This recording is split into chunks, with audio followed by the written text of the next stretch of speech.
Right, guys, very quick one here, but it's not something you'll see on the BBC, Sky News, or any other mainstream broadcast media in the UK, because they can't have you seeing that, which goes against their agenda to keep you doing as you're told, like good little sheeple. Now, usually we get spoon fed every single bit of news out of Europe by the EU loving lefty journalists, but not obviously when it's something to do with people standing up and saying no. Some of you might have seen this video that was going around on Twitter and I actually retweeted with the intention of talking about today, but I wanted to wait to see if the UK mainstream media actually picked up on it. The Express newspaper did, but that is it from what I can actually tell. Taxpayer-funded BBC is yet again missing in action with something that is actually worth reporting, or should be anyway. If this march was stating how white people are essentially the devil, you can bet your bollocks to a barn dance the BBC would be all over it like a fly around shit. As it's not, they're like a fart in the wind and you couldn't find them for the life of you. Instead, the only ones to pick up on it were a few European outlets that did the usual smear jobs you would expect from the BBC. Reuters, though, was not one of them, so we'll take a quick look at the video itself, and of course Reuters' short article. It headlines "Thousands March in Vienna Against Coronavirus Restrictions." Thousands of people marched through Vienna on Saturday to protest against restrictions on public life designed to curb the coronavirus pandemic,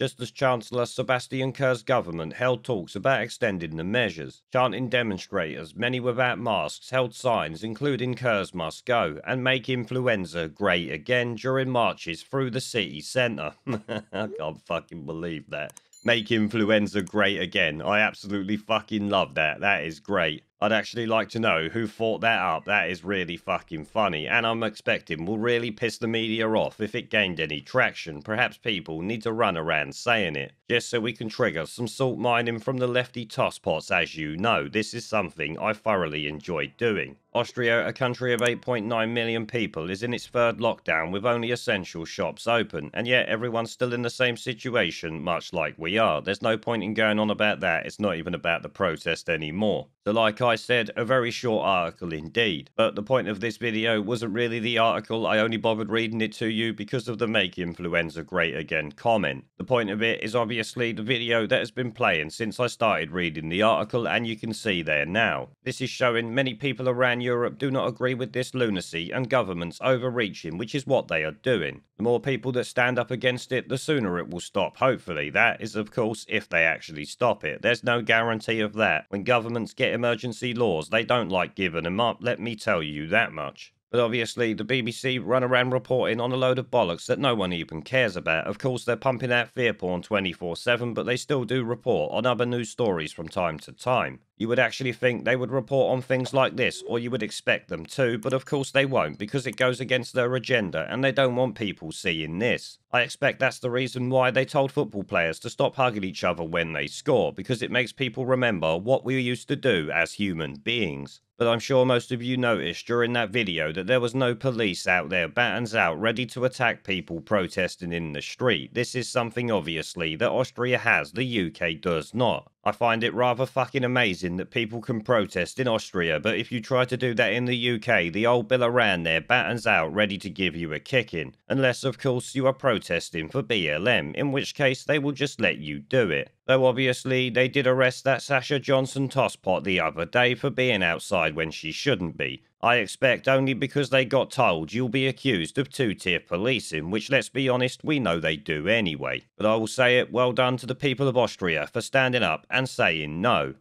There is a pattern consistent throughout history of oppressed people turning on the oppressors, slaves against their owners, the peasantry against the feudal barons, colonies, Mr. Verhofstadt, against their empires. And that is why Britain is leaving. And it doesn't matter which language you use, we are going, and we are glad to be going. We're off.